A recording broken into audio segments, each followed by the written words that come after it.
साथियों, जल जीवन मिशन की सफलता की वजह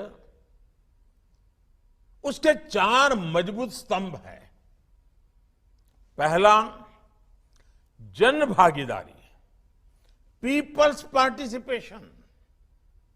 दूसरा, साझेदारी, हर स्टेक होल्डर की पार्टनरशिप। तीसरा, राजनीतिक इच्छा शक्ति, पॉलिटिकल विल। और चौथा, संसाधनों का पूरा इस्तेमाल, ऑप्टिमम यूटिलाइजेशन ऑफ रिसोर्सेज। भाइयों और बहनों, जल जीवन मिशन में जिस तरह पंचायतों को, ग्राम सभाओं को, गांव के स्थानीय लोगों को शामिल किया गया है, जिस तरह उन्हें अनेक जिम्मेदारियां सौंपी गई हैं, यह अपने आप में अभूतपूर्व है। हर घर पाइप से जल पहुंचाने के लिए जो कार्य होते हैं, उसमें गांव के लोगों का सहयोग लिया जाता है। गांव के लोग ही अपने गांव में जल सुरक्षा के लिए विलेज एक्शन प्लान बना रहे हैं। पानी का जो मूल्य लिया जाता है, वो भी गांव के लोग ही तय कर रहे हैं। पानी की टेस्टिंग में भी गांव के लोग जुड़े हैं।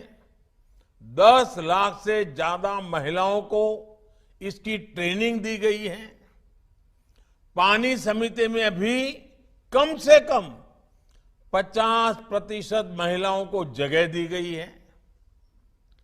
जो जनजातीय इलाके हैं, वहां तेजी से काम हो, इसे प्राथमिकता दी जा रही है।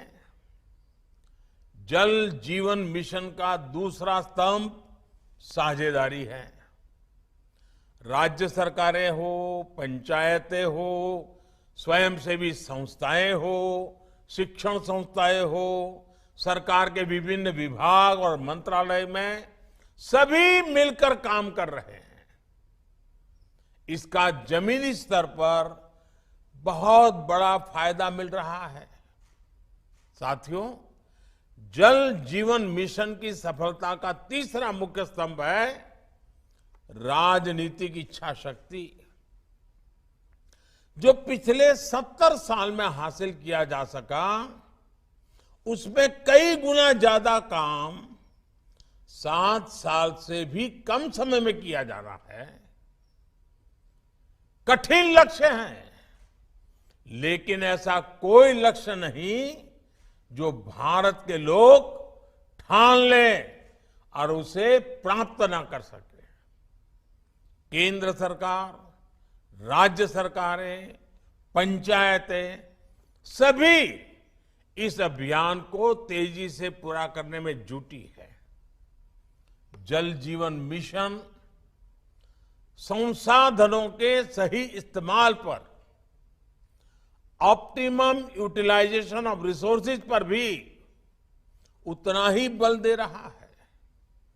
मनरेगा जैसी योजनाओं के वो कार्य जो जल जीवन मिशन को गति देते हैं, उनसे भी मदद ली जा रही है।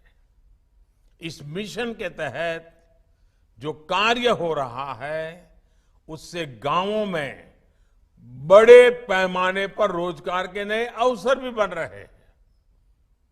इस मिशन का एक लाभ ये भी होगा कि जब हर घर में पाइप से जल पहुंचने लगेगा, सैचुरेशन की स्थिति आ जाएगी, तो पक्षपात और भेदभाव की गुंजाइश भी उतनी ही समाप्त हो जाएगी।